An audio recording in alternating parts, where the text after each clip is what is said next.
નમસ્કાર, આપ જોઈ રહ્યા છો સ્પાર્ક ટુડે ન્યૂઝ। ડભોઈ તાલુકાના ચાંદોદમાં પ્રવેશવાના એકમાત્ર મુખ્ય માર્ગ પરનું નાળું જર્જરિત હોવાનો રિપોર્ટ 5 મહિના પહેલા અપાયો હતો।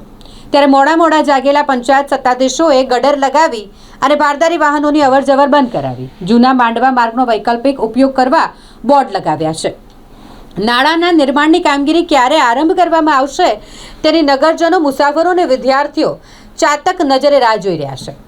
પાદરાના ગંભીરા પુલની દુર્ઘટના થઈ, આપણે સૌ જાણીએ છીએ। આવી દુર્ઘટનાનું ફરીથી પુનરાવર્તન ન થાય એટલે ચાંદોદમાં પ્રવેશવાના એકમાત્ર મુખ્ય માર્ગ પર બીએન હાઈસ્કૂલ પાસેના ગાયકવાડી સમયના નાળાની 4 ઓગસ્ટે લીધેલી સ્થળ મુલાકાતમાં એવું સામે આવ્યું કે આ નાળાનું બાંધકામ ખૂબ જ જૂનું છે, જર્જરિત હાલતમાં છે, એટલે ભારદારી વાહનોની અવરજવર તાત્કાલિક બંધ કરી દીધી। 12 ઓગસ્ટથી ભારદારી વાહનો પર સંપૂર્ણ પ્રતિબંધ લગાવી દેવાયો અને તાત્કાલિક અસરથી એસટી બસો નગરમાં આવતી બંધ થઈ ગઈ। તંત્રએ જર્જરિત નાળું હોવાનો રિપોર્ટ આપ્યાના 5 મહિના થઈ ગયા છે અને પછી આ અંગેની કામગીરીના હજુ સુધી શ્રી ગણેશ જ નથી થયા। ત્યારે નગરજનોની ધીરજ હવે ખૂટી રહી છે। લોક આંદોલનમાં આ ધીરજ પરિણમે તે પહેલા નાળાના નિર્માણની કામગીરી આરંભાય એ સૌના હિતમાં છે।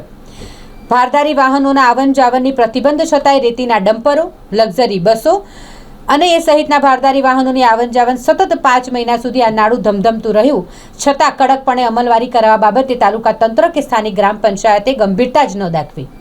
શુક્રવારે સફાળું જાગ્યું। ચાંદોદ પંચાયતના સત્તાધીશો તાબડતોડ નગરમાં પ્રવેશવાના ગ્રામ પંચાયત કચેરી પાસેના મુખ્ય માર્ગ પર પહોંચી ગયા, લોખંડના ગટર લગાવી દીધા અને ભારદારી વાહનો માટે પ્રવેશબંધી જાહેર કરી। જૂના માંડવા માર્ગનો વૈકલ્પિક ઉપયોગ કરવાના બોર્ડ લગાવ્યા, જેથી હવે નવા નાળાનું નિર્માણ ન થાય ત્યાં સુધી ભારદારી વાહનો નગરમાં પ્રવેશી ન શકે। પરિણામે દરરોજ દેવદર્શન, નર્મદા સ્નાન, સહેલગા માટે આવતા શ્રદ્ધાળુઓ અને યાત્રિકો સહિત અપડાઉન કરતા વિદ્યાર્થીઓને મુશ્કેલીનો સામનો કરવો પડી રહ્યો છે।